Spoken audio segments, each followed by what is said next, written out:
and Research Communications webinar. I see that some colleagues are still joining, so we'll give it 1 minute, then we'll start.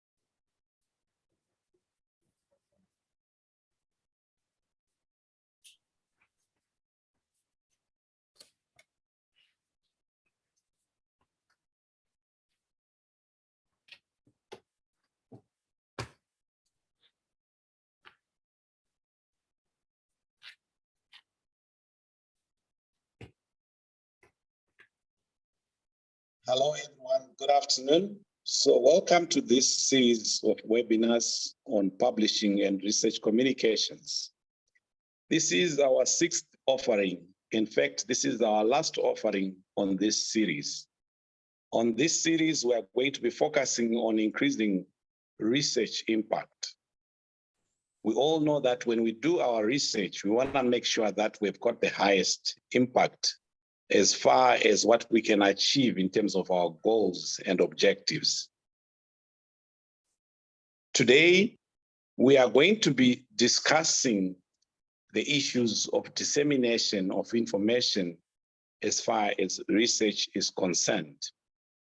Some of you will remember or had the opportunity to join all the 5 webinars that we have delivered. We started with the development of the idea in terms of research. And then we moved on and spoke about funding. How do we raise funding as researchers? How do we make sure that our research can actually attract funding? We then moved on to discuss the proposal stage as far as the research life cycle is concerned. After that, we talked about conducting the actual research itself, and there were many aspects of that we covered. Then in these last 2 sessions that we have had, series number 5 and number 6, we have been talking about disseminating the research output. I will show you now on the screen the webinars that we covered from number 1 to webinar number 5. As you will see that that's part of the life cycle of research and the stages that I have mentioned in the previous slide. Our focus today is on increasing the impact of research. And we hope to be able to do that within the 1.5 hour period that we've got. We do know that working with impact is not easy. And therefore, we will try by all means to cover the different aspects as far as impact is concerned. Let me move on to talk about the whole sessions that we have in terms of the series. Our idea from the beginning as a partnership was to make sure that we bring in the expertise from all the partners, including the publishers, the technical partners, and also those that have been working with capacity development. Our idea was to respond to the need for publications, especially from the low income and middle income countries. We were talking with researchers that are really working in difficult environments with minimum resources. And therefore, this series has been focused on that to try and address those challenges that our colleagues in those regions are working with. Today, I'm going to introduce my 2 colleagues that are working with me on this session. Victoria Babbit is based at Taylor and Francis, and she's responsible for researcher development and outreach. I'll also be joined by my colleague, Moyo, who is a senior program officer here at ITOCA, based here in South Africa. The focus of this session really is to make sure that we can talk about impact in general, but also look at the specifics as far as the communication is concerned, with the view that many of you are academicians and many of you are working in research. We will talk about making news as researchers. How do we ensure that our research really focuses on the aspects that we want it to focus on, but also speaks directly to the public so that they understand what we are working on? How do we navigate the issues of jargon and all the technical terms that we use in our environment as academicians and researchers, but make sure that we speak the language of those who are in the public arena so that they can understand what we're working on? We will talk about engaging the policymakers. How do we speak in a language that they can understand? What can they take from our innovations and what we are trying to really push in terms of the boundaries of research to make sure that they can understand that and also apply the innovations in formulation of policies and issues like that. We will talk about how, as ourselves as researchers, do we brand ourselves and really ensure that we can come up tops when people search on several subjects or specific subjects that they are interested in, that we are working on. Again, we will talk about social media. How do we leverage it to make sure that all these tools and platforms that are there now can help us in getting the research out and also making sure that they know who is behind the research. We will talk about the academic social networks that are available. And of course, the conferences where we take the advantage as far as those platforms are concerned and make sure that we can publish our research, but also open it up for criticism or critical input from our colleagues who are also specialists in our areas of specialization. So we will then end with really talking to the panelists we have got the first-hand kind of experience working in the low to middle income countries. These are researchers who are well published. These are researchers who have really gone through the mill and be able to have the manuscripts accepted by journals and published internationally. So I will leave that to the panelists to give us their experience so that we can share that with you when we get to that segment. For now, I would like to hand over to my colleague, to Victoria, so that she can take us on the next session. Thank you. Let's see.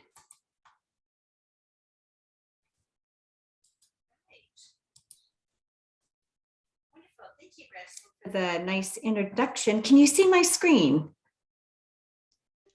Yes, we can. Great. Wonderful. All right. Well, welcome everyone to our last session on impact. To have impact outside of academia requires being able to translate your research for non-specialists, whether that's the general public or journalists or policymakers. The goal of science communication is to inform and inspire first, but it may also be to entertain. For example, to pique the interest of a young person who might be a budding scientist themselves through a chemistry show about color, or to make something understandable to a policymaker who must make an important decision that requires scientific expertise. It's all about helping the public understand the world they live in better and highlighting the contribution your research is making. But before we get started, we'd like to hear from all of you. So if you could log on to Mentimeter and tell us your thoughts on impact. How would you describe impact? And what does it mean to you? So I'm just going to switch over to Mentimeter. The address is on the slide there, www.menti.com, and you'll need to put in that code. But let me just escape here. There we go. So you'll see the address on the top there, in case you didn't catch that, www.menti.com. And the code number is 20836924.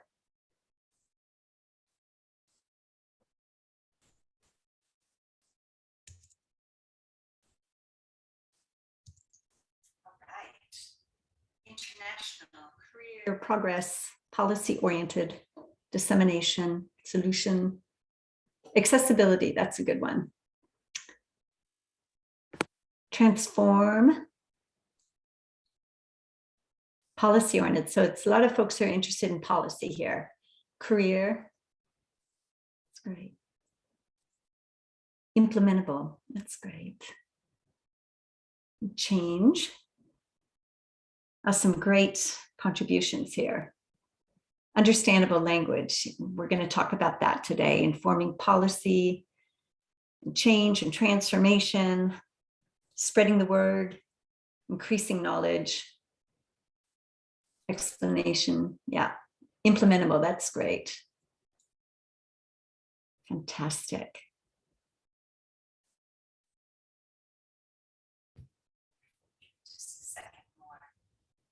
Problem with these words is the words start moving around so much that it's hard to keep track here. But we really see kind of an emphasis on increasing knowledge and transformation and policy-oriented dissemination. Great. Okay, I'm just going to switch back. We've got a full schedule today, so I want to make sure to move along. But thank you so much for your contributions. So as we saw, impact means different things to different people. For many years, impact has mainly been measured by publications, citations, your X index, what journal you published in, and the journal impact factor. And for some of you in your institutions, it might be patents. However, we have begun to see a change in how funders and institutions define and measure impact. Many are looking for real-world applications, engagement with the public, maybe linking to SDGs. This hasn't necessarily replaced the emphasis on publications, but it's just adding another dimension to that. And researchers themselves will have their own goals when it comes to impact. It could be public scholarship, a media profile, engaging Twitter feed, or any number of things. So we're really starting to see a change. And whatever the goals are, researchers play in a very busy information landscape. And cutting through the noise and making sure your research and data is seen and engaged with can be really challenging. The search for new advanced knowledge is undoubtedly the greatest unsatiated need of the 21st century. Today's expanding human knowledge corpus can no longer be contained on a library shelf or even on all the shelves contained in the 45,000 plus global academic libraries combined. So in 2020, every person generated 1.7 megabytes in just a second. The internet users generate about 2.5 quintillion bytes of data each day. Big data stats show that the creation, capturing, copying, and consumption of data went up by a whopping 5,000% between 2010 and 2020. To be more precise, data usage increased from 1.2 trillion gigabytes to almost 60 trillion gigabytes. And big data growth statistics reveal that data creation will be over 180 zettabytes by 2025. I don't even know what that number means, actually. That will be about 118.8 zettabytes more than in 2020. The reason for the spike, of course, is the pandemic that's triggered an increase in demand for remote learning, working, and entertainment, and that's just going to continue in the future. So all the time we're generating data. Some of it's meaningful, some of it not.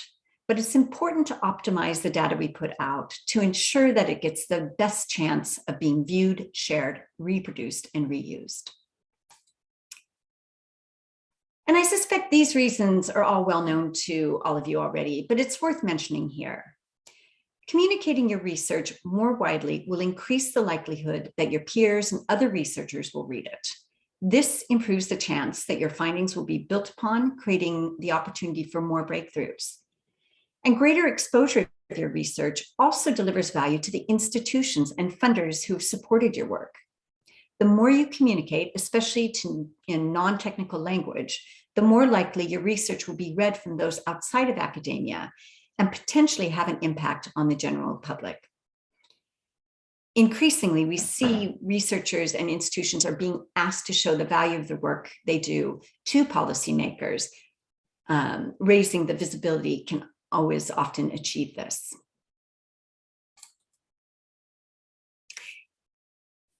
And what use are we trying to achieve in communicating out widely?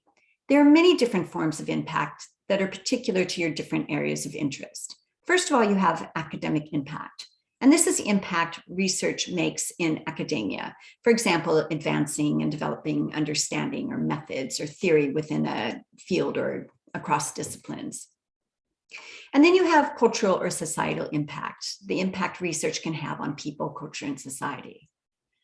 There's policy, the impact of research on policy formulation, for example, using research as evidence to influence policy decisions. And then you have economic impact, so impacting businesses and economic growth or development. There's environmental impact, so impacting the environment and policy around that. And then you have health, such as developing new drugs or influencing change in medical practice. So there's a lot of different types of impact that you might be interested in achieving. Before you begin, and I would suggest you begin at the very early stages of your research, you should take time to think about what type of impact you would like your work to make. Is it engagement with your community to make an impact? Are you hoping to establish a media presence, whether that would be having your work mentioned in an article or being proactive in writing an op-ed piece? Perhaps you're interested in influencing policy, or an impact strategy might be a key element of your grant. All are worthy goals, and you may pursue a combination of these in any one project. It's about thinking through what would be appropriate for your current research, again, at the beginning of your research process, and thinking about how you would like to communicate your findings. And there are many channels available to an author to promote their research, and not all of these will be available to every researcher, but most of them are.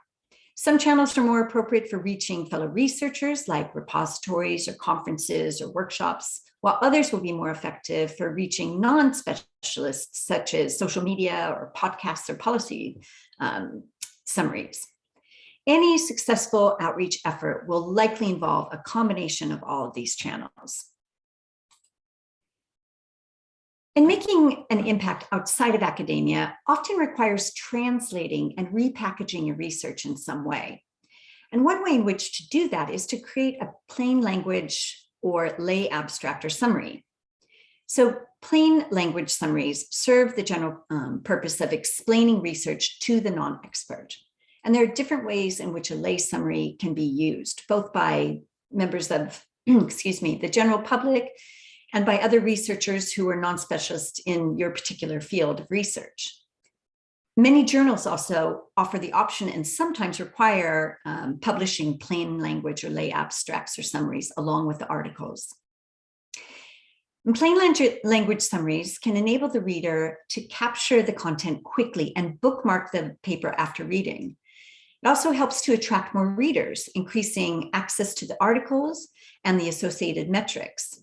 It allows you to connect with patients and caregivers, policymakers, and other decision makers, and non-specialist practitioners. And they can improve access to scientific data in a form that is easy to understand by translating complex science into practical knowledge and initiatives. And they can expand your professional network and enhance your reputation. If your research is funded, your grant application will often contain an impact statement highlighting the ways in which your research will make a contribution to society. Well, plain language or lay summaries are similar, though they're often shorter versions of an impact statement that focus on the specific article rather than the research project as a whole.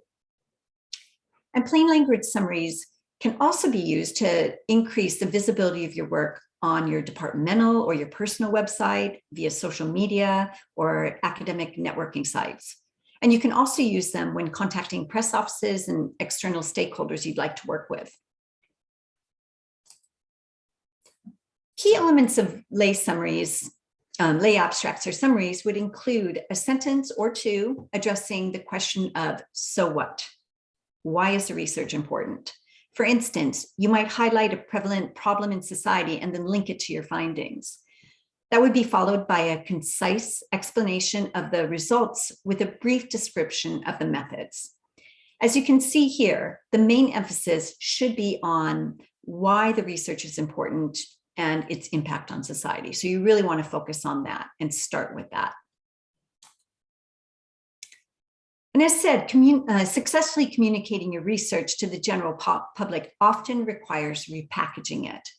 And there are many ways in which you can do this. For instance, you can do a mind mapping exercise, and there's tons of free online tools that you can use to do this. And a mind mapping exercise can allow you to pull out the key themes and elements of the research.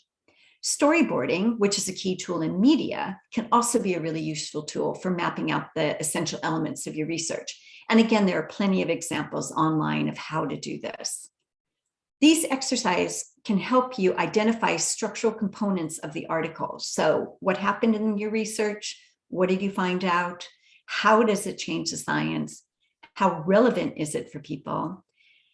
And as you see with the example on the side, the author translated their full abstract into a brief summary that focuses on the significance of the research and the main takeaways, which was then published along with the main academic abstract and the article online, so people could access all three. But there was further translation and repackaging of this article. The author alerted the editor and the press team, who then repackaged it further with a new and more accessible title, and with the conclusions highlighted in bold under a visual image. The language is clear and accessible and indicates what communities will be affected. The research was then picked up by the media in the end. So you can see it's kind of been translated and repackaged a number of times there for different purposes.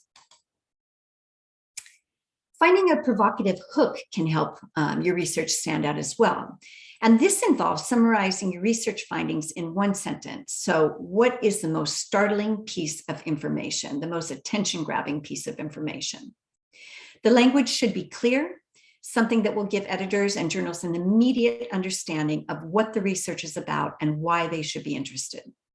And again, try and tie to something larger, something important to society. So again, whether that's the sustainable development goals or government priorities, whatever it is, you want to tie to something, especially if the larger impact isn't directly evident from the research itself. Again, it's important to understand your objectives because that will influence how you present your research and the type of language you use. And here are some general guidelines for writing for the public, whether it's in the form of a plain language summary or a policy summary, op-ed, or some other form. First of all, you want to make sure to really look at the language you're using and how the general public understands it. So common scientific or academic terms are often misunderstood by the general public, and they're oftentimes are better alternatives that you can use, again, when you're trying to communicate with the general public. So for instance, researchers often use the term theory. For the general public, that can often mean hunch or speculation. So perhaps a better alternative might be to use the phrase scientific understanding. That's much more specific to that, and there will be less confusion. And there's plenty of examples of this. If you go online, there's a ton of articles that have kind of mapped out different words and how they're understood by the public and what a better option would be. You also want to avoid complicated sentences. So keep your sentences relatively short. You want to avoid the passive voice and using too many clauses. It should be a very simple sentence structure. And remember the audience you're hoping to reach and write for them. When writing for the general public, you should avoid using jargon that's specific to your field or subject, and acronyms, unless they're really common acronyms and everyone will know what they stand for, like UNESCO or something like that. And you want to write positively, limiting the use of negative terminology such as neither, not, or don't. And definitely avoid double negatives in a sentence because that can be really confusing. Instead, you want to present the information in a positive, active manner because this creates much clearer messages in the end. And again, find that hook that I mentioned a little bit earlier. Most plain language summaries are between 250 and 300 words, so similar to a regular abstract. But double check the guidelines for the journal you're submitting to because they might have different guidelines for their plain language summaries. And as said, it can be useful to start with a free write or a mind map or a storyboard just to help you identify the so what and the impact of your research. But you will need to translate that into a structured and easy to read summary. And then have as many non-specialists as possible read the summary and explain what they understand back to you to see if you've actually truly communicated it, and really try and find people that are outside of your area of interest. And lastly, do a check on the spelling, grammar, and your headings. And if you're planning on using the summary in external communications, you want to think about when you'd like to share it and develop a strategy around that. So it could be that you want to share it the day of the publication, just to kind of highlight that the publication's coming out, or you might want to share it prior to a major conference. You might be using it through social media to drum up support or interest in a talk you're about to give. So we'll now take a look at engaging with the media. What research tends to make the news, and how you can best decide whether to pursue press promotion for your article. So our press team have several years of experience of knowing what does and what doesn't make the press. And we recommend that, broadly speaking, research is of most interest to the press typically falls into four main areas. So the first is major discoveries. And this is a type of research which will always be of interest to the wider audience, and significant progress forward in a field will be of high interest to a journalist. The one caveat here is that it needs to be a major discovery which people can relate to. If the field of research is highly niche in its specialism, no matter how major that leap forward is, it's still not going to fall under the radar for most people. The discovery still needs to be easy to clearly communicate to a non-specialist audience. The next is impact on society. So how does the research affect everyday life? What does it mean for the average person? And putting people at the center of the story often helps make it far more relatable for a wider audience. Next, you have recommendation for a change in practice. And I think this is a particular rewarding message to communicate to the press. Why should something be done differently? Often driving change requires a great deal of lobbying and much longer form communication than one individual press campaign can achieve.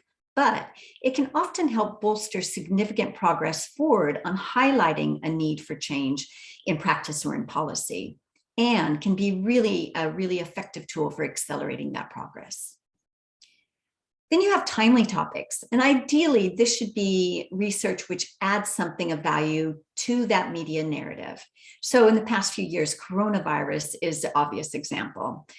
The press teams are constantly monitoring brand new press-worthy content in this area. And we're always on the lookout for research which offers a new perspective or presents a major breakthrough in that area. And you can look at tons of examples: climate change, the Ukrainian war, etc. If you're able to speak to a topic of key importance for journalists, it can help boost the visibility of your research, and also be a major advantage if you're looking to build a personal media platform or to establish yourself as an expert in your field. So in addition to these themes, image and video content directly related to or collected during the research process is a huge advantage to a press campaign. This type of content can really make a huge difference to a press campaign, so always let the press office know if you have any of this type of content. There's no doubt that using a press campaign to get a research article into the media can help boost the impact it achieves. It's a particularly useful tool if you want to reach readers beyond the research community, and can really make the difference in taking research to a global level and reaching a generalist audience. The benefits of media work can include an increase in downloads, citations, and the opportunity to reach audiences who might not otherwise have been exposed to your research or subject specialism. And it can provide a significant boost to your career and also increase exposure for your institution and your funder. There are a few things to think about if you're considering whether to promote your article to the press, which can be a pivotal experience when it comes to gauging interest. Firstly, who's the target? To run an effective, strategically placed campaign is time-consuming for all involved. You need to be able to dedicate time and effort to maximizing the chance of achieving positive results. The press officer or journalist you work with will want to make sure they fully understand the research and may have lots of questions to ask you about the nature of the study. They'll want to speak to you to fact check the press release they write and to ensure they've considered every angle before they take it to the press. When the release goes live, which normally coincides with when the article is published, you'll need to be available to answer journalist questions and potentially be interviewed by journalists from around the world. It's really important to make sure journalists are able to contact someone closely connected to the research who can ably answer questions. And more often than not, that's the lead author.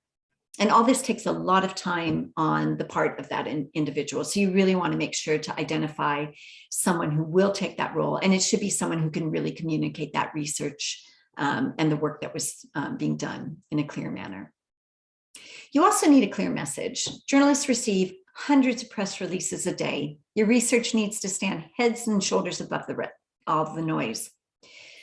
The headline needs to be easy to communicate to journalists and understood by a wide audience. If you struggle to explain your article to someone outside of your discipline, it's likely to be too complex for a press campaign. And will the impact gained always be positive? Science is not always easy to understand for lay audiences, and sometimes miscommunication of research can be quite damaging and at worst even dangerous if the research is misunderstood or taken out of context. It's really important to bear in mind that if the research can't be communicated responsibly, it might not be worth pursuing a press campaign.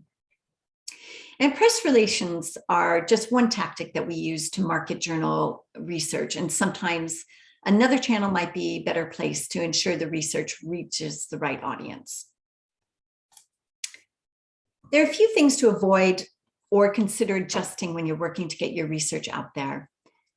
If research has already been published, it can be a major disadvantage to a press campaign. Journalists usually prefer covering breaking news. So if an article has already been published, it vastly reduces its chances of making the cut. All of our press campaigns are presented to journalists under an embargo. And this offers them the window of time before the article is published for them to research a story and ask questions of the author. So if you think your article might be of interest to the press, please do speak to the editor of the journal you're publishing with and their publisher about it early in the process. The ideal time is once the article has been through peer review and accepted to a journal, but before it's reached that final proof stage. If it holds wider interest, but doesn't offer anything novel for journalists to cover, it can make it more challenging to pitch to the media. And examples of this could be something like a literature review, which obviously covers research, which is already in the public domain. There are always exceptions to this rule. For example, the review brings forward a brand new perspective which hadn't been considered before. There would be value in telling journalists about it. But it's something to consider when you're hoping to gain media attention. And then niche research. If the research focuses on a really specific region of the world or a group of people or a very specific subject area, it makes it less likely to be picked up by mainstream journalists. Depending on the findings of the research, there are other tactics we'd advise employing in this situation. So you could pitch the research directly to a regional media center, working with your institutional press office, who will have more local press contacts on the ground, or penning a broader, accessible essay, which could be pitched to an outlet like The Conversation. And this is an outlet which many of you may know, which achieves impressive global reach through its model of freely shareable content. These are all examples of different methods to the traditional press release, which can be far more effective for this type of kind of niche study. And then sample size is really important. Many journalists will question this. So large scale or longer term studies which have a strong evidence base are more likely to grab journalists' attention than something smaller scale where the study isn't mature enough yet. If your research is still at a quite early stage, it might be worth considering developing this further within your research discipline before presenting it to a broader audience via a media campaign. And then lastly, once again, having no one available to answer questions about your breaking research will be considered a big disadvantage by journalists. Having someone close to the research available to provide additional comments is important to reporters who want to have their own take on the story. When working with the press office on the forthcoming campaign, make sure you've agreed on a convenient date and time of the embargo period so that someone will definitely be available to take those calls or attend those interviews. Right, so we're going to move on now to talk about engaging with policymakers. For many of you, and that came up in the word all, influencing policy will be an important goal. And there are many benefits for increasing engagement between researchers and policymakers. For society, the benefits of researchers engaging with policymakers are profound, as the research can help tackle issues that we need to address as a society. And it ensures that the policy decisions are always evidence-based.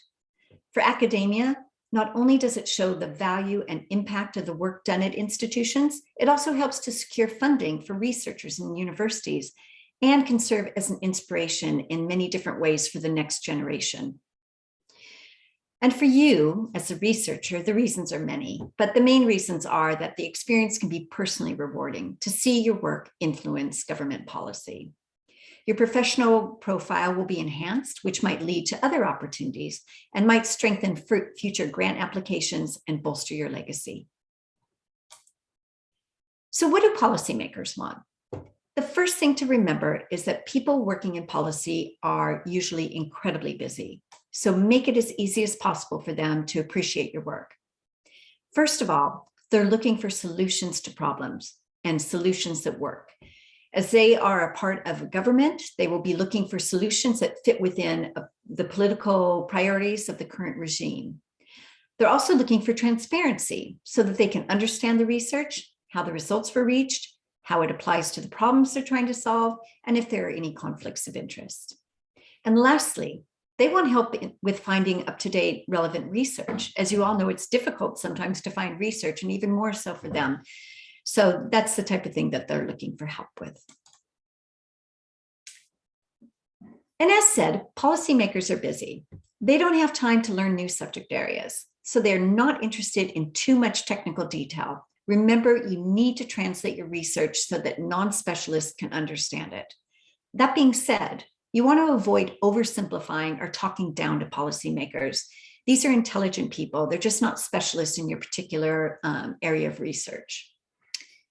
They're looking to solve specific problems, so will only be interested in research that directly relates to their area of focus. So don't share research that isn't going to be of interest to them. And lastly, they don't have the time to read and decipher a full research paper. Instead, you will need to summarize your work for them in a simple way. And the most common and useful way to do this is by writing a policy summary. So policy summaries are one-page brief descriptions of your research that should stand on their own. The research should be framed to focus on problems and solutions. There should be an executive summary, which is clearly labeled. It might be bolded, and it's the summary should provide a concise description of your research. The summary should be formatted in a way that the information is easy to absorb. So relevant visuals, whether that's charts or maps or other kinds of pictures, bullet points. You might want to block out the recommendations or your key points, have a little box that contains all those. Basically, what you want to do is create a document that somebody could briefly look at, take a couple minutes to read, and understand the value and the application of your research. And of course, you always want to provide your contact details so that they can reach you for any further questions or information. So again, we're looking at a one-page document that is dynamic to look at. So that's it for me. Before I finish, I just wanted to highlight a couple of excellent examples of researchers engaging with the general public in different ways. And while their activities aren't directly linked to a publication of any one article or limited to their research, they may provide a source of information for some of you, or inspiration for some of you. The first is Heather Cox Richardson, who's a historian based at Boston College, and she specializes in early American history. She writes a daily letter examining the current political landscape through the lens of American history. And this has led to a podcast, TV appearances, writing op-eds in international newspapers. And then the second one is the Huberman Lab podcast, and it's headed up by Andrew Huberman, who is a neuroscientist based at Stanford.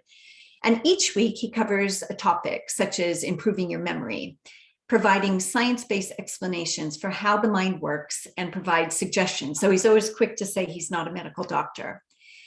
And what I really appreciate his podcast is he is also great about highlighting key publications and stressing the importance of peer-reviewed work.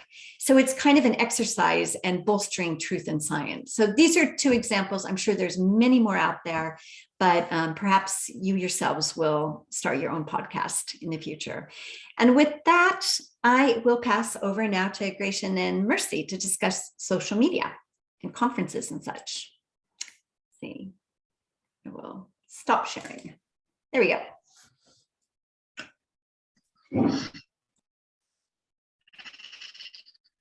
Okay, thank you, Victoria. So we're going to increase impact of your research. May you kindly confirm when you can see my screen? Yes, we can see your screen.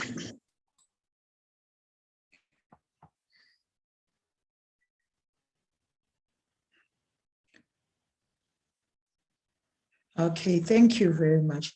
So why do we need to use social media as scientists?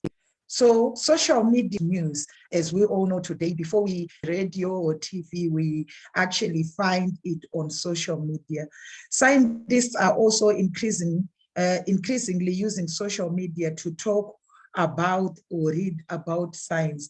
There is a perception among other scientists that social media is just for socializing with friends and family, but that is not the case. You can also use social media for communicating your science with your targeted audience.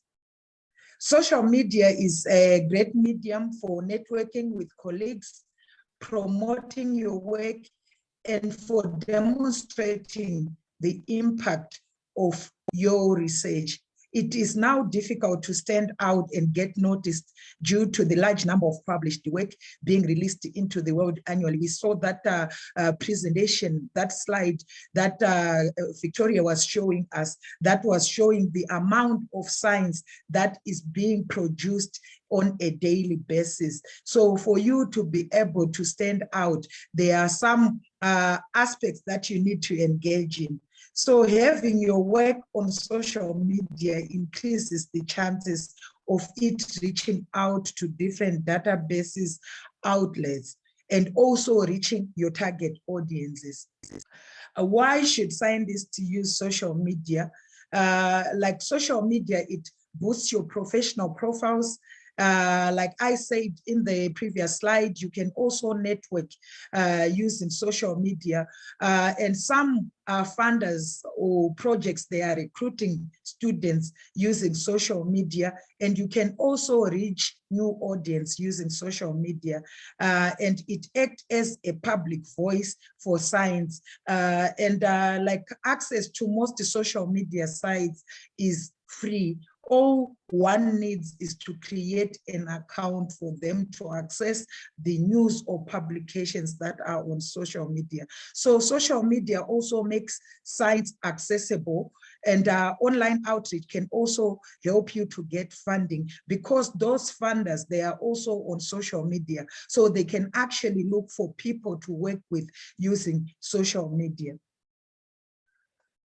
So studies have shown that connections between public communications, increased visibility of research, and greater numbers of citations are emanating from social media. And scientists who engage in public communication tend to be more academically productive. And scientists who engage with society perform better academically. This is according to Science Public Policy of 2008. So let's look at some of the social media sites that you can use as a researcher. Let's first look at Google Scholar. We know that most people, when they are searching for information, their first point of call is Google.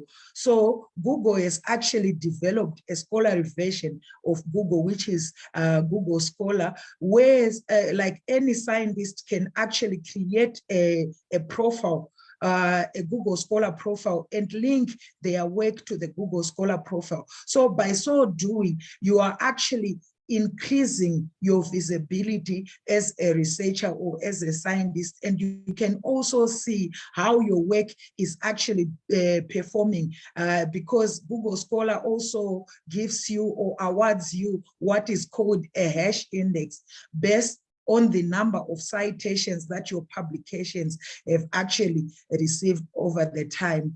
Why can scientists or researchers use Google Scholar? It is free and easy to search and easy to be found. So when you have created a profile and you have made your profile public, other scientists or other researchers can actually search for you on Google Scholar and also follow you. By following you, they can actually get notified when you have actually published new articles or when there new citations from your, when there are new citations from your publication. So for you to be able to be active on Google Scholar, you need to create an account. And for you to be able to create an account, you need a Gmail address. So we all know Gmail addresses, it's for free. So you just use your Gmail address to create your Google Scholar account. Then you can actually link your publications or your works with your Google Scholar account. Let's move on to ResearchGate. ResearchGate is also considered as a social media networking platform for researchers, and currently it has about 17 plus million members from 193 countries, but this figures is from May 2020. By now, I'm sure the number is actually doubled because due to COVID, most of the researchers are relying on information sources that are on the internet. So why do you as a researcher need to use ResearchGate? Researchers use ResearchGate to be found or also find others or share their work. So take, for example, you have found, a researcher has found a publication that is on ResearchGate and they can't get the full text article of that research. You can actually write, they can actually write to the researcher who has authored that work so that they can email them the full text of that work. And for you to be able to be active on ResearchGate, you also need to create an account. Make sure that you create like a robust account, you include a profile picture, you include your institution of affiliation, and so forth, so that other researchers can also like have trust in your profile on ResearchGate. Then we also move on to LinkedIn. What is LinkedIn? LinkedIn is a business-oriented social networking services, and it contains a large number of research organizations and groups. And to date, there are more than 810 million members on LinkedIn worldwide. Why should you as a researcher use LinkedIn to increase impact? LinkedIn is a powerful tool for building collaborations, particularly with non-academic people and organizations, which can also lead to increased opportunities to source alternative funding for research and also to get hired. Most people, they are using LinkedIn to look for employment, and some companies, some organizations, they are actually headhunting through LinkedIn. And for you to be able to be active on LinkedIn, you also need to create a profile that people, and you make sure that you populate that profile with most information about your work so that organizations and other researchers are able to find you.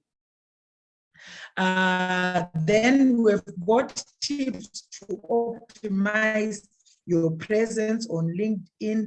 You need to build a robust profile, like I indicated before. You need to constantly connect. So you connect with like-minded scientists, and you also get your group. If you are going to create a group, you get it going by posting activities or publishing your research findings so that people can actually follow you. And you need to start a conversation so that other people can also engage with you. Like I indicated before, LinkedIn open opportunities for partnerships, either from other scientists, from funders, and also from potential employers. Twitter, is another social networking site that you can use. So what is Twitter? It enables anyone with a Twitter account to send and read 280 character messages that are called tweets. The tweets can include videos, pictures, and links. So like, take for example, you have got your publication that you want other researchers to find. Because of the limit in the characters that you are allowed on Twitter, you can actually include links so that if other Twitter users or if other researchers that are on Twitter, they want to find the full text article, they can just click on the link to be taken to the link to the video. Anyone can follow and see all tweets without being added. Researchers to use Twitter. It brings the information to you, new journal issues, relevant blogs, powerful for sharing your own work and creating new connections. And it increasing evidence to getting up to 20 times more citations of your peer-reviewed articles. For you to be able to be active on Twitter, you also need to create an account on Twitter. And you build your profile, then you can actually start tweeting, and you also follow other scientists that are on Twitter. So what are the benefits of using Twitter for impact, for research impact? It is large, and you meet a diverse potential audience. It's easy to communicate snippets. Small time commitment is needed as the characters are only limited to 280 characters per tweet. It is accessible, and you can also do this. So how do you communicate using Twitter? You tweet about, you can tweet about new published research. You can have live tweets on science events, on campus. You can share blog posts and other online stories and materials using tweet. You can tweet live Q&As with researchers, and you can also tweet charts or you can also tweet, if you have got a YouTube videos, we are also going to talk about communicating your science using YouTube. If you have got a YouTube channel, you can actually tweet the link to your YouTube channel so that other researchers and scientists can also follow you. You can also use Twitter for networking. Then YouTube. I'm sure every one of us, we know about YouTube, is one of the most used video distribution sites in the world.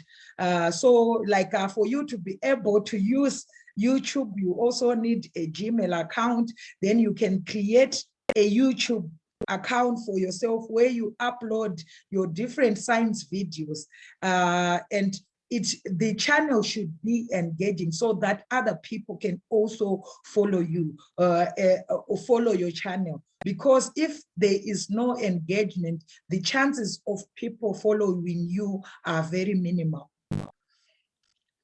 There are hundreds of hours of YouTube videos that are being uploaded. So for you to reach your audience and also for your channel to be engaging, we have listed some of the tips that you can use when you are developing YouTube channel. You need to choose your audience. You need to deliver in style. You need to stay focused. You need to get to the point. Don't beat around the bush. You need to get to the point and also be part of that also have got a YouTube channel so that you can be part of a community, and you can also give the audience an anchor. You need to be a person, not a company. Then last but not least, we are going to talk about blogs. Blogs are also a very important tool that you can use to communicate your science. They enable you to reach worldwide audiences. They help to promote yourself or your research, and works as a method of attracting an audience because it provides something of value to them before asking for anything in return. So for you to be able to start to blog, you have to select the blogging platform. There are a number of blogging softwares that are available on the market. So you need to select the blogging platform that you are going to use. You create an account on that blog, then you pick up a blog name, then you choose. There are a various number of templates that are provided for blogs. You choose a template that is more appropriate for the type of science that you are going to communicate to the audiences. So what can you blog about? You can blog about ideas, stories you want to pitch to the media. You can also blog about published discovery as an alternative to news releases. If there are any popular topics in the media that your scientists can comment on. So take, for example, like the time when COVID-19 started, like if you were a blogger in the area of health sciences, you could actually be blogging about COVID-19, the treatment, and how to avoid, and so forth and so forth. You can also reuse news media coverages that have been published elsewhere, but make sure that you do not breach the copyright of others. You can also invite like what we call guest bloggers to guests to blog on your blog. Okay, so you want to start blogging about science, make sure that you have got the time and resources, because for you to be, for your blog to be engaging, you need to actually be posting constantly on the blog, so that it's not good blogging, blogging if you blog maybe one article this month, then you wait 2 more months to blog again. You should actually be posting topics, different topics frequently, so that people know and trust you as a blogger. And you should also know who you are trying to reach. Victoria earlier on spoke about knowing your audience, so I'm not going to repeat that. The points that she discussed in this slide are also applicable when we are using social media to communicate science. So I think that's the end of my presentation, and there are also other social media sites that you can use. I'm going to stop here, and I'm going to hand over to Gracian to take us to, on the next part of the presentation. Gracian, should I stop sharing, or can I continue sharing for you? You can continue sharing. Thank you. Okay, all right, thank you. All right, so we have talked about the impact that you can make as a researcher. And we have really looked at several ways to leverage what we have and the different channels that are available to us to make sure that we can get our research out there to our audiences. We really, in the last session now, have talked a lot about trying to face the public and making sure that the policymakers also get interested in what we have worked on in terms of our research and get out the innovations and the things that are new that can actually help them in resolving the problems that they actually have. I think Victoria did highlight the fact that the policymakers are very keen to learn about new ways to address the problems that they have. But of course, also they tend to have political priorities that they need to address, and also to talk to their communities to address the problems that are challenging in their communities. So what we are going to remind you about in this last segment is that your research needs to get out not only to the public, but of course to your colleague researchers. And those communities, you do communicate with them in platforms like conferences, like workshops, like seminars, and like technical meetings that you are going to be having. And of course, traditionally, we have always taken advantage of the scientific paper to capture our research output and to communicate using the research paper. And we did talk in one of our segments in this series about formulating and making sure that the format of that paper is done properly so that you can attract, or you can submit it to journals, you can submit it to the publishers to make sure that it is in a structure that is attractive to them and something that they can actually consume. So I won't go back to the structure of the format of that paper, but I just wanted to highlight another aspect of that, and that is the scientific posters that we traditionally have used over the years. When we talk about social media, when we talk about networking and things like that, we should not forget this kind of tools that we have in our toolbox. The scientific poster has been around for many years. We want to make sure that we can come up with one, we can create it in a format that really is concise and captures what the innovation is all about. And also in a very summarized way, it is attractive to those who are listening to it, who are following it, and those who are watching it. So we want to just make sure that we have got that highlighted to you as well. On the right there, you see that you want to demonstrate in things like your expertise in a certain area, but really make sure that you capture that in a way that the audience is interested in that. It is an opportunity, of course, to give new ideas to what you are trying to get out, but also it is an opportunity to make sure that you can get feedback, as you can also put in your contacts on there and you share those ideas that you have got.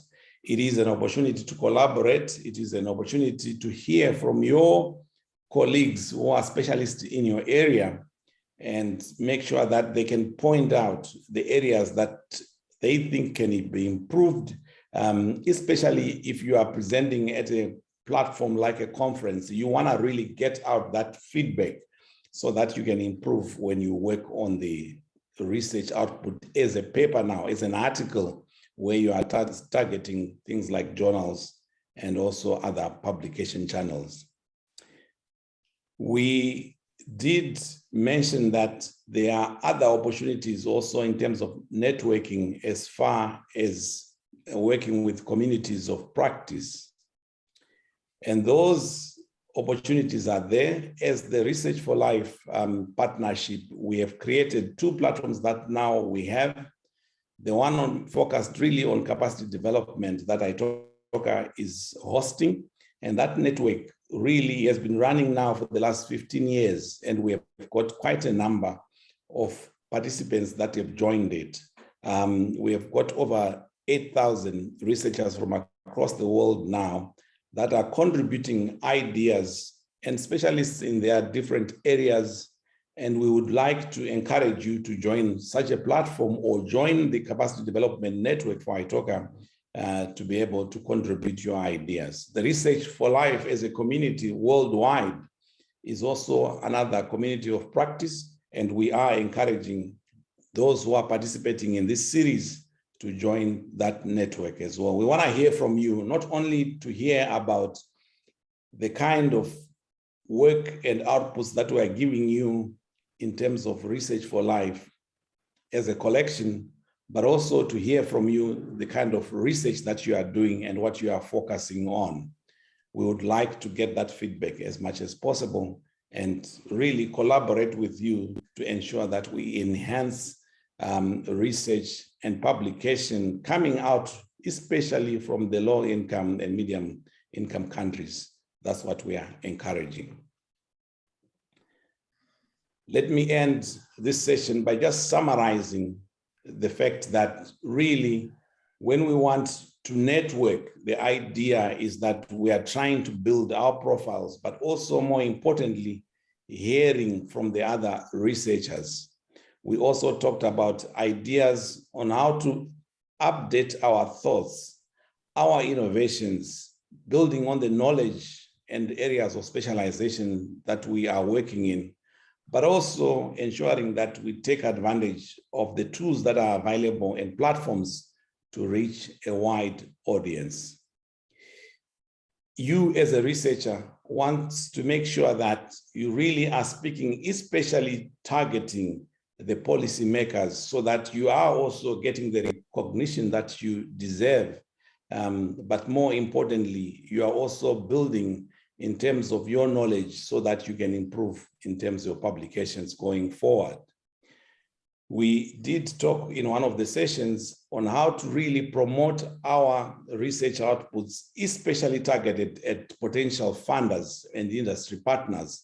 And again, that's a way we want to encourage those kind of investments in what you are doing, so that widely we can really get out the word to the communities that can benefit from your research.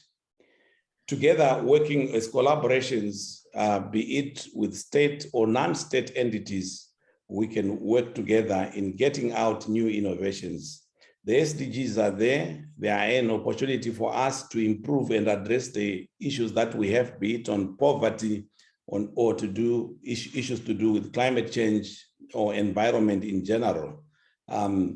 We at Research for Life think that there is a greater opportunity working with you as a researcher and doing what you do every day, that we can actually help you with access to what the other researchers are doing internationally. And that's the aim of our collaboration as Research for Life partners. We would like to thank you all for attending this session. I would like to leave this now to the colleagues who are working on the panel discussion for this afternoon. So we will now change and shift gears to that session. Thank you very much. Thank you, Gracian, for a good summary of what we were attempting to do today. And I think all the presentations were successful.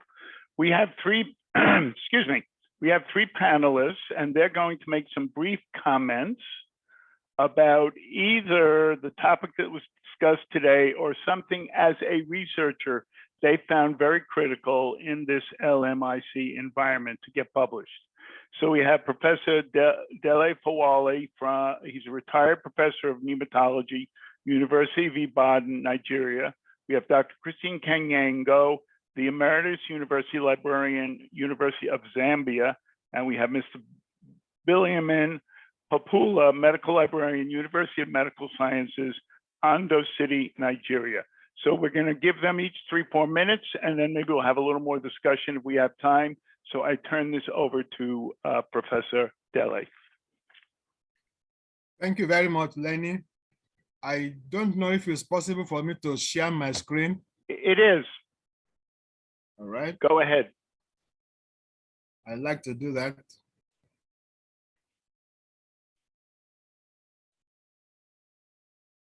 I only have am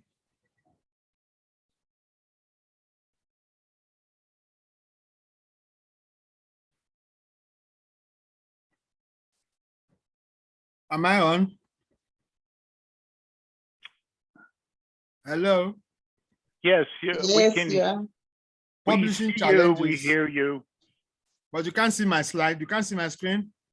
Not yet. All right, let me try again.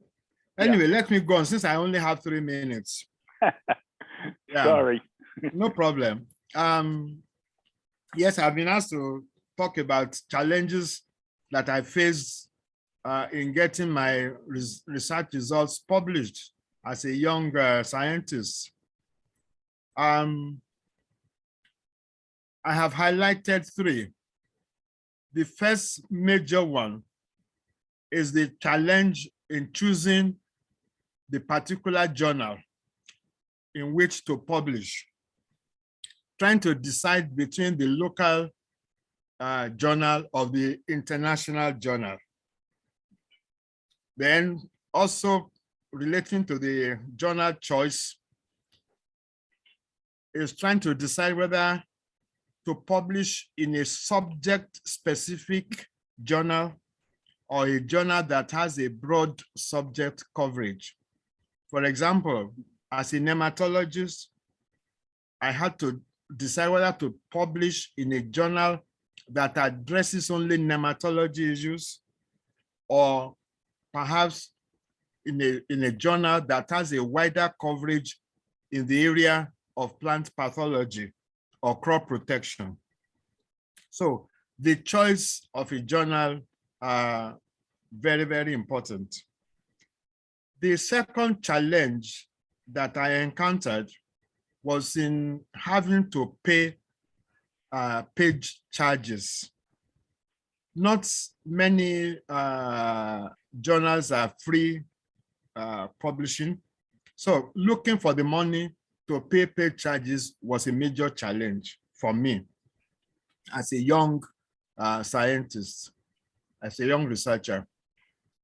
The third challenge, which wasn't very common, but which happened about 2 or 3 occasions, was having my manuscript sent to biased reviewers who wanted to push views that were not supported by the findings of my research. I found that very embarrassing, but I always insisted that their views were wrong. And sometimes it led to my withdrawing the paper from that particular journal and sending it to another journal. So occasionally, one may experience biased reviewers who have their own agenda. Okay, now how then can one escape these challenges or overcome these challenges? And I have 4 or 5 suggestions. The first suggestion is that every journal has a style manual or instructions to authors. So please read the instruction to authors and comply with what is indicated there. Very often, the first basis for rejecting manuscripts is that the contributor has not followed the style manual or the instruction to authors. So this is very important.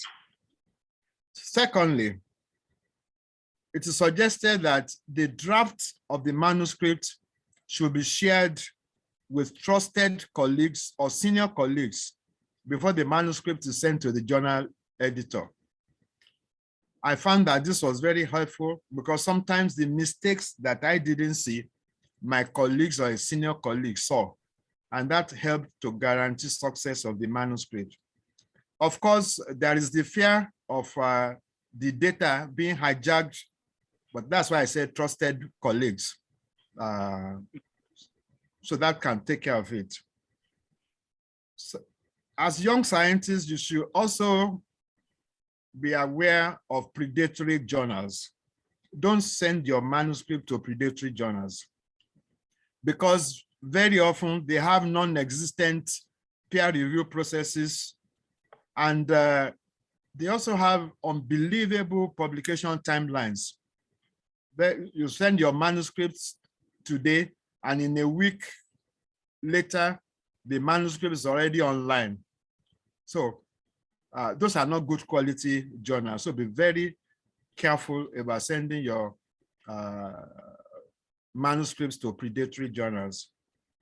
Then, since costs of publication for some top flight, high impact journals may be a consideration, it is also important that in putting your funding proposal together, you should build the publication costs into that proposal.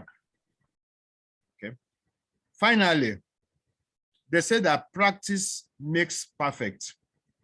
So don't be discouraged with manuscript rejections. It will certainly get better. Thank you very much. I think those are my 3 minutes. Lenny. Okay, I think that's a great overview with some key points that are useful to everyone interested in publishing.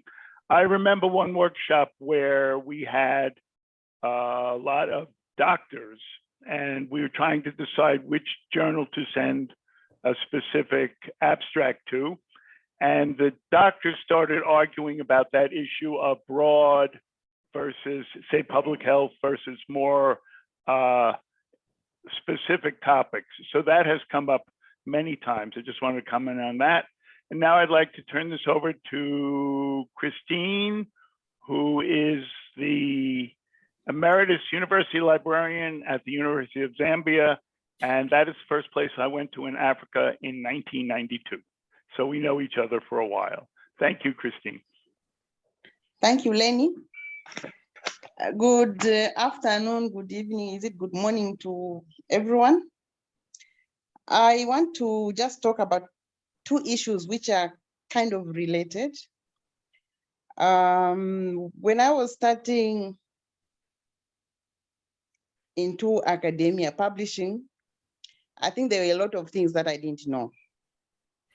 So one of my very few manuscripts, first manuscript I wrote, I sent to an African journal, very prestigious journal in our field, that is Library and Information Science. And the comments that came back were very, very disappointing. There were comments like, there's nothing new in this, and there's no new knowledge that she's adding on.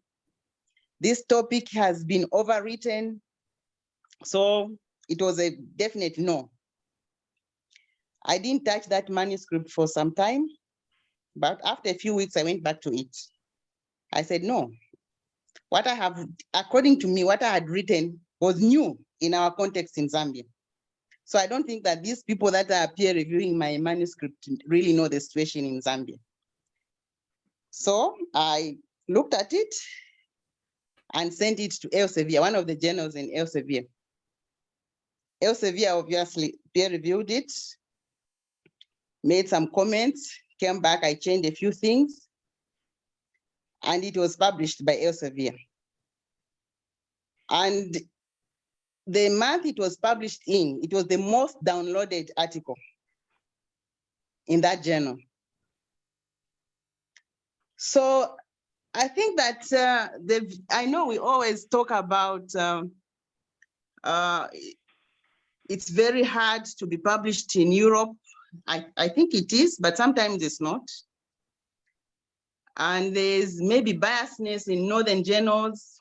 I don't know, but from my experience, I haven't, this experience that I'm talking about the biasness of an African journal that looked at what I had written and saying it's overwritten. Maybe in the African context, it's overwritten, but from that experience, from a global perspective, there was need for that knowledge. So the reason I'm bringing this story is that I think that when we are writing manuscripts, once we get a review from one journal, we should not think that that data or that information is not good. I think we could look at the comments and take it to another journal. Because in this industry, we need to have resilience, we need to have patience, and not to take the first no and accept it. If you as a researcher, you feel so strongly about what you have written, that definitely this is new knowledge that is going to us to practice or to the profession or to society, we should make sure we send it to some other avenue. I think that now there's a lot of publishing avenues, so that one journal saying no should not close the door to our careers. Then the other issue I want to talk about is impact that we have looked at this afternoon. I think that impact, for me, impact is very relative. Most often, I think in academia, we talk about impact in relation to citation, etc., which is very good because this is what our institutions use to promote and advance our career. But I think also impact can be changing, like we are saying, policy, changing a practice within the ministry. If you've written something on sexual harassment and it changes policy within society, I think that is very good impact. If I publish in a local journal, for instance, and it changes some practice in some hospital, that is high impact. So I think that impact, we need to think of ways where we should not just focus on high impact. I've published in the Lancet. If I've published in the Medical Journal of Zambia and it has changed practice at the local level, I think I've done very well. But I think where we are lacking is to the instruments within our institutions that are used to evaluate our career advancements. I think they have not yet moved to that level where they can look at policy impact or change in practice to be added to the promotional tools. Thank you very much.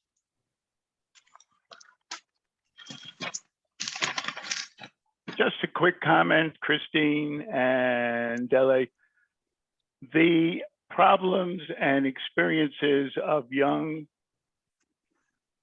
researchers in the United States or in Europe is no different, except for maybe the money situation. Everybody suffers through this whole process. Yep. And I think it'd be helpful if you put that in perspective as a young researcher. Now we go, instead of a senior person, we go to Billiamin, who is a practicing librarian at this point at his university, and is more on the other end of the continuum in that he is trying to publish now. So please go ahead. I know you'll add something useful to this discussion. Yes, thank you very much, Lenny. Good day, everyone, and nice to be with you. Really, I was asked to, the panel is asked to discuss about the challenges facing LMIC authors in getting their research published. And while thinking through this and my personal experience as an author, as a researcher, I categorized the challenges or the barriers into 4 in order to make it, just to have it in a simplified manner. So my first category is the LMIC factor itself. The fact that an author is from LMIC has some integral challenges. Such author may have some challenges that are part of the environment, the geographical location that may actually debar publishing. As such is the infrastructural deficit. Many LMIC countries have this, and that actually debars research. And once the research quality is low, definitely the publication, getting research published might be something difficult. So that is one category, the LMIC factor, which has to do with infrastructural deficits, and even has to do with research focus. Take, for instance, the example we just cited by Christine, whereby the research focus of someone coming from LMIC may be different from what the journal is expecting or what the global view. For instance, the world is looking at the fifth industrial revolution now, and even LMIC countries are still grappling to understand the fourth industrial revolution. So this is a peculiar challenge when it comes to LMIC, and then the resource insufficiency in terms of research funding and all that. But aside the LMIC factors, there are also institutional barriers in terms of the institutions, the higher institutions, and then the associations that we have, our learned associations, whereby there are inadequate number of journals to publishing as an LMIC author. Take, for instance, in Africa, we have very few, for my own field, medical librarianship, we have very few, or next to not up to 5, I think, of African-based medical librarianship journal or health information journals from the continent. So this is a challenge when you are investigating an issue from the context of Africa or from your country. It sometimes may not interest journals that are not seeing within the scope or within the geographical area that you are seeing. So it might be a challenge to publishing for LMIC authors. So that is something to look into. And also the lack of mentorship is an institutional barrier. This is really important in LMIC context. Mentorship is really low, whereby the experts are not really being mapped with the novice to bring them up. So this is another challenge that I've seen in my own career and needs to be addressed. And also the inadequate formal training for scholarly publishing. Many of us just launch into publishing without proper training and tutelage on how to do this. I'm happy we have this kind of webinar, the PRC webinar series that's addressing this kind of lacuna, but that has been a challenge for LMIC authors, whereby there is no proper training on how to get this done as an academia. The third one is actually about the outlet barrier. Some journals just reject instantly. They see that you are coming from an LMIC, and that may be due to some other issues such as the language barrier, whereby there are insufficient proficiency in the way the manuscript is prepared. So that kind of outlet barrier is also one of the things that debars authors from LMIC, and it's something that I've experienced too. Although, as Christine mentioned, once you are rejected, be resilient, go to another author, prepare your manuscript, go to another outlet and get your work published. Also, the review process, many LMIC authors find it, slow, whereby they want something faster and they want, but this might be due to the fact that there are no proper tutelage and proper formal teaching into how to do this as well. And then the last one I'll talk about is the individual barriers. The individual barriers start with the research competency itself. Many LMIC authors may not get published because they don't have the research skills to really put in place a proper research that can get published. I've been a reviewer for quite a number of journals, and I've seen that in some cases, manuscripts that are submitted from LMICs are not really having the science of research, and this is something to look into. And that's why many LMIC authors may easily patronize predatory journals, because the science in the research is not worthy of reputable journals, and this is an individual barrier that LMIC authors must look into. You should make sure you don't get used to shortcut practices or predatory practices or predatory publishing or plagiarism. Once you hone yourself from the beginning, you build yourself from the beginning, then you have the skill and then you'll be able to grow with it. Of course, the issue of cost is always very a pertinent issue, because there are waivers. You can always seek waivers as someone coming from LMIC. And then another very important thing is that many LMIC authors work in silos. You work individually, and meanwhile, for you to actually get published in reputable journals, you need to collaborate. You need to have collaborative research, interdisciplinary research that will actually report something worthwhile for reputable journals to look into. So these are the barriers that I have seen the challenges that I have seen as an author from LMIC. And I think I'll stop at this point for now. Thank you. I think we're running out of time, but I kind of have a question. You've done a good job of summarizing all the barriers and perhaps suggesting how to overcome them. Today's presentation was about building a profile. And from your perspective, were some of the ideas suggested useful? I just want to turn it back to what we discussed in the whole webinar today, and maybe for a minute or two, any of you could comment on that.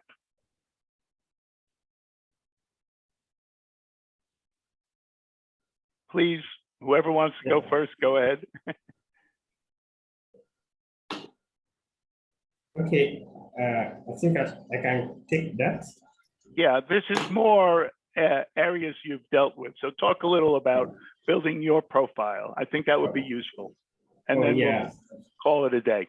Yeah, thank you very much. I think building the profile of a researcher is very important. Many of the suggestions that have been made earlier are very pertinent to getting yourself known and then getting confident in the research process. When you are able to build a research profile, when you start, just as Messi mentioned along the line, that the personal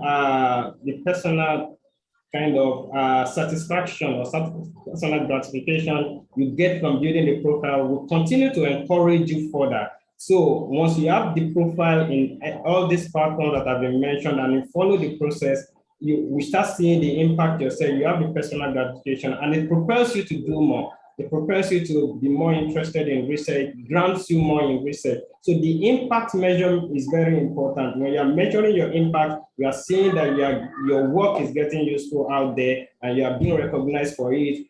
You get the personal satisfaction and personal encouragement. And in fact, there could be other opportunities that will come with that. You could be invited to speak at a function. You could be invited for anything that will even bring further benefits to you personally, institutionally, or nationally. So thank you, Larry. Thank you. That was, go ahead. Let me just add this quip. You cannot be a Nobel laureate if you're a local champion. Okay, so the visibility from the impact build-up helps you gives you a broader visibility worldwide, rather than just being a local champion. So I agree with what Billy Amin has said. Yeah, I remember I always used to say that 10% of the research money goes to 90% of the population, and I think this ties back to what Christine said.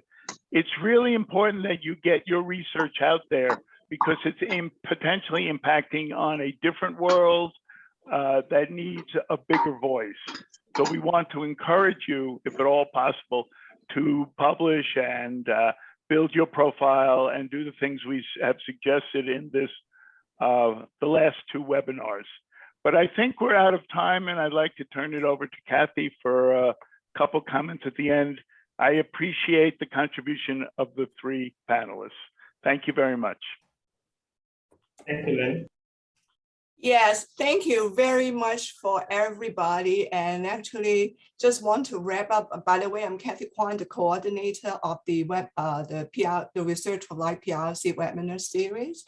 And thank you all of you to hanging in there for us. And it has been the past 3 months. We have 6 webinars. And thanks for Gracian to brought it up in the beginning. So just want to make sure you know that this is a site that you can get recordings and presentation material, including today's one will be there in a few days, probably the end of the week or early next. So be sure to go there to do a revision on what you have, what we discussed. And we also would like to thank very much of our collaborator, because this is a pretty unique program, which is collaboration of all our Research for Life partners, including publishers, Research for Life committees, and volunteers, including our user panel, whatever we have in the user panel today. So many of us are really working on it hard, and we're really thankful for them, and also including the webinar organizer, presenters, and also the working group member who guiding us. And this is a little work group to thank them, thank all these organizations to helping. And then now, after the webinar series, you can say that, oh, I'm very intrigued by the topics and where can I to find more? I'll encourage you to go to Research for Life site, and then under the training tab, and go to free resources from partners, and you can find more resources, including a lot of them are talking related to topics have been covered by the series. So do go there, and a lot of them have training series, webinars, recordings, and everything for you to further pursue the PRC topics. And also, we also have a lot from Research for Life Committee, both capacity development committees and communication committee, and we have some presentations really available for you to use, or we use on this kind of topics. So you're welcome to take a look under trainings tab, drop down menu again, and the MOOC and also the librarian help under the presentations group, presentation paragraph. So last but not least, thank you very much for your participation and attendance, and especially your feedback. So keep that coming.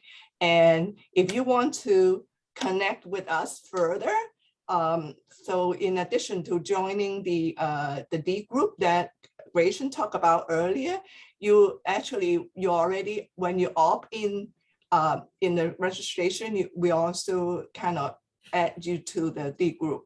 And also please respond to the webinar, post-webinar survey, including today's one. And if you have joined previous webinar and you haven't give us feedback, that please do so, because all these post-webinar survey are still open. So we really would love to hear your feedback, because we are using those to analyze those data, and then to help us to plan our activities and programs in the future in the area of publishing and research communication. So your feedbacks are very important. And we might also have a survey for the whole webinar series. So please make sure to respond to them. And then if you have immediate question, or make sure we want hear something that may not be captured by the survey, please write to us at training@researchforlife.org. So thank you very much to ride with us for the past 3 months, and hopefully we'll see you in the future, not too distant future. So thank you very much. So I am done. So I guess we are done with the webinar, right? Thank you, Kathy. Yes, Thank we you are. very much. Okay, bye. Thank you, everyone. All right. Bye. Bye, everybody. Bye. Great to work with all of you. Yeah, Thank you, it has been panelists. fun. It Thank has you, been panelists. fun. And we Yes, still have 200 plus people with us. yes, that's true. Bye, everyone. Bye all. Bye. Bye.